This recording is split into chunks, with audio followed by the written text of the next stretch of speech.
if you have kids, refusing to get them vaccinated, it falls under child abuse. Now, now the GOP claims that they value family values, but they don't. But the anti-vaccine campaign is hurting kids and it's tearing families apart. Republican media and politicians. One second. The Republican media and politicians adopted an anti-vaccine message for one purpose only, and it was obvious. They're trying to sabotage Joe Biden's presidency by prolonging the pandemic. Now, in this way, they've been somewhat successful. Obviously, I don't know how you would call it a success, but despite the dramatic decline in cases in recent weeks, the Omicron wave burnt itself out. There were still over 2,000 deaths a day from COVID-19, and the vast majority of that result are people refusing to be vaccinated. Now, the public's grief and weariness has definitely helped drive down Biden's approval ratings, but at an immense cost to Republican voters. Despite blue areas being denser than red, the death rate in Donald Trump voting counties soared above the Biden voting counties in a way that can only be described as exponential. Now, it can be hard to care, however, if a bunch of right-wingers want to die for the let's go pathetic Brandon cause at the behest of the sadistic and the vaccinated faux people. But at a certain point, the attitude of much of blue America is have at it, and maybe as Trump seems to fear, killing thousands of their own a week will backfire by reducing the voter margins to some tight races. But there is one group of innocents that are suffering because of the COVID to hurt Biden campaign, children. Now, anti-vaccination ideology is a form of child abuse. Children may be relatively safe from severe illnesses or death, but what they are not safe from is having parents who care more about pleasing their foe masters than protecting the family.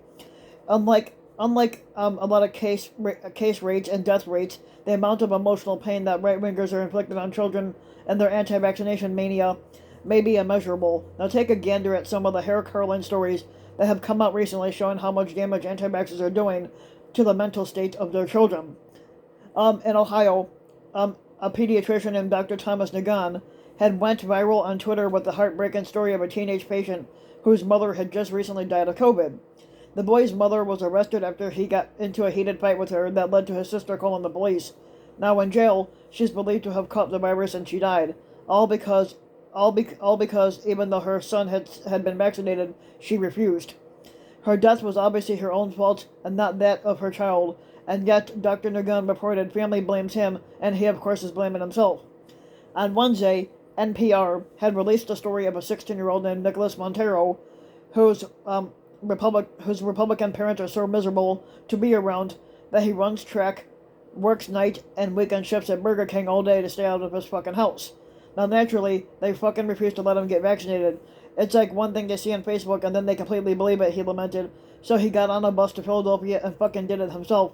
Now once again, showing that high schoolers have more emotional maturity than your typical Trump sycophant. Now of course, the Canadian trucker blockade has their own hair-curling story of cruelty to children, and one of the far-right truckers that Fortune spoke to was Jack Klassen, who's 39.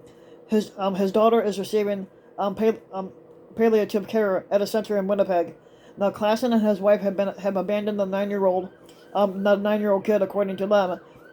The care residence has a vaccine mandate, and these two would rather be unvaccinated than visit their sick kid. Now update, the care residence denies that they refuse all visitation for unvaccinated relatives, which makes this excuse for ditching their daughter even more suspect. Now this is something worth fighting for, the pathetic child abandoner told Fortune. Now the Washington Post printed a story Monday about Chris and Diana Crouch, a Republican couple in Kingwood, Texas, whose family was devastated by vaccine refusal. Now by Chris's own admission, him and his wife refused vaccines because of politics. Now the result was that his wife Diana was pregnant, and she was already the mother of two, and a stepmother to two more had nearly died. Now thankfully, Diana and her prematurely born son lived. Now Chris Crouch appears to be one of the few anti-vaccine Republicans who is feeling regret over his choices, saying that when you sit there and you see your wife on life support because of COVID, you throw out politics and your family instincts kick in. He went and got vaccinated, but as many of these stories demonstrate, far too many conservatives prioritize sticking it to the Democrats over the health and well-being of their own kids. Now, sadly, none of this comes as a surprise. Republicans love to talk about how they're pro-life and believe in family values, but taking a closer look at how their ideology operates, it shows the exact opposite. Now, all too often, children aren't regarded as vulnerable people who deserve care and protection, but they're more like property to be disposed of as the parents see fit. Now, the examples are endless. Due to Republican obstruction, the U.S. is the only United Nations member state not to ratify the Convention on the Rights of the Children, mainly because Republicans fear it would interfere with the right to beat children and force religious ideology on them.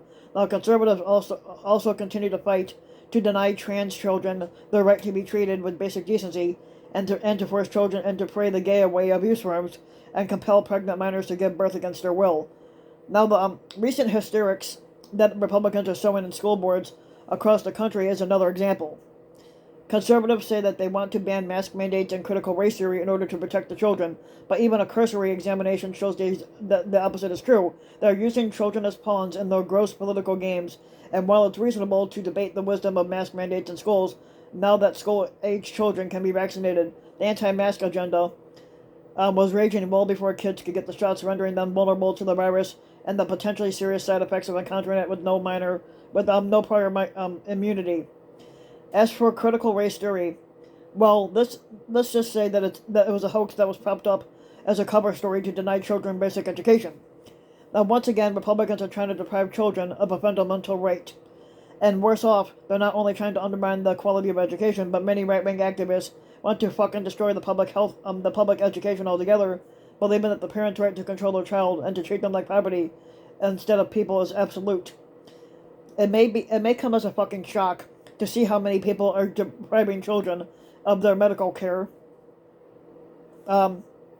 abandoning children and leaving them to be orphans, all for the asinine purpose of trying to undermine Biden's approval numbers. Perhaps it shouldn't be, but that's simply a logical extension of a conservative ideology that treats children as objects to be controlled and not full people in their own fucking right. So if you like the video, give the video a like and subscribe to my channel RBW King. And also, if you want to be notified, you can hit the notification bell so that you'll be notified when the new video comes out. And also, if you want to support my work even further, you could go to the About section on my YouTube, on my YouTube channel, and you can donate to Patreon to help out. So yeah.